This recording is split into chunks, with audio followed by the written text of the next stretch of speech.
យើងត្រូវឆ្លើយថាឆ្ងាញ់បើសិនយើងមិនឆ្ងាញ់បើយើងឆ្លើយថាមិនឆ្ងាញ់យើងនឹងត្រូវបានគេយកគេចាប់ទៅសម្លាប់ណាฉะนั้นเขาจะบอกว่าគេនឹងនិយាយថាគេនឹងបញ្ជូនយើងទៅសិក្សាបន្ថែមទៀតនេះគឺពេលណាដែលគេនិយាយថាគេចង់យកបញ្ជូនយើងទៅសិក្សាទៅទៀតបានន័យថាគេនឹងយកយើងទៅសម្លាប់ចោលนะครับពេលដែលគេយកទៅសម្លាប់ចោលគឺពេលដែលគេយកទៅគឺនឹងបាត់ខ្លួនទៅរហូតបាទនៅសម័យខ្មែរក្រហមគេឆ្លាតណាគេឆ្លាតដោយសារតែគេចង់ដឹងថាអ្នកណាដែលមានចំណេះដឹងខ្លះអ្នកណាជាគ្រូអ្នកណាជាសិស្សអ្នកណាដែលធ្វើការជាទាហានអ្នកណាធ្វើការជាប៉ូលីសអ្នកណាដែលធ្វើការនៃរាជការគេនឹងបាទគេនឹងសិក្សាប្រវត្តិទាំងអស់ហ្នឹងហើយនឹងគេនឹងក៏เรียกว่าเขาនឹងបោកបញ្ឆោតប្រជាជនទាំងអស់ហ្នឹងណាថាគេនឹងប្រមូលអ្នកដែលចេះដឹងទាំងអស់ហ្នឹងមកកសាងប្រទេសជាថ្មីមកស្ដារប្រទេសជាថ្មីណាហ่ะគេនឹងយកពួកអ្នកដែលមានចំណេះដឹងទាំងអស់ហ្នឹងមកហើយឲ្យអ្នកដែលមានចំណេះដឹងទាំងអស់ទាំងប៉ូលីសទាំងតำรวจទាំងទាហានទាំងធ្វើការในរាជការមន្ត្រីរាជការហ្នឹងគេឲ្យមកចុះឈ្មោះឲ្យដឹងថាចំនួនអ្នកចេះដឹងមានចំនួនប៉ុណ្ណេះហើយแม้តែប្រជាជនធម្មតាដែលអត់ធ្លាប់បានធ្វើអីមកតែកនក៏ដោយពេលណាដែលឮថាគេនឹងត្រូវការអ្នកដែលចេះដឹង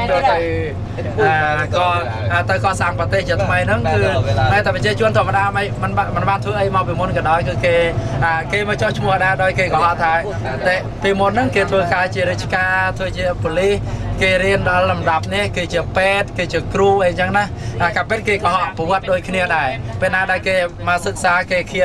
សរសេរប្រវត្តិបានអស់ហើយគេសើប្រវត្តិបានអស់ហើយគេនឹងយកពួកនេះទៅកសាងប្រទេសជាថ្មីដោយគេយកទៅចូលនៅក្នុងទីក្រុងភ្នំពេញពេលណាដែលគេយកទៅចូលទីក្រុងភ្នំពេញគឺមិនមែនគេយកទៅឲ្យទៅធ្វើការនោះទេគឺគេយកទៅសម្លាប់ចោលទាំងអស់បាទนะครับហើយគេនឹងយកទៅដាក់គុកសិនពេលណាដែលគេយកទៅដាក់គុកចំនួនប្រហែលជាចាប់ពី7ថ្ងៃទៅកន្លះខែគេនឹងយកពួកនោះទៅសម្លាប់ចោលទាំងអស់បាទហើយពេលដែលគេយកទៅសម្លាប់ចោលភាគច្រើនគេយកទៅសម្លាប់ចោលនៅពេលយប់ហើយពេលដែលគេយកទៅសម្លាប់ចោលហ្នឹងគេយកអ្នកទោសទាំងអស់ទៅហើយយកមកចងមុខសិនយកដោយគេយកកំណាត់ខ្មៅគេយកមកចងមុខហើយឲ្យគេនឹងយកអ្នកទោសទាំងអស់ហ្នឹងបណ្ដាដើរឡើងលើឡានដោយគេអត់ឲ្យដឹងថាគេនឹងដឹកពួកអ្នកទោសទាំងអស់ហ្នឹងទៅផ្លូវខាងណាទេទៅខាងណាគេអត់ដឹងទេអូខេเดี๋ยวយើងផ្អាកបណ្ដាសិនឥឡូវនេះយើងមកដល់ភោជនីយដ្ឋានហើយបាទអូខេเดี๋ยวគេចូលไปทานข้าวก่อนนะครับผมครับเชิญเลยครับ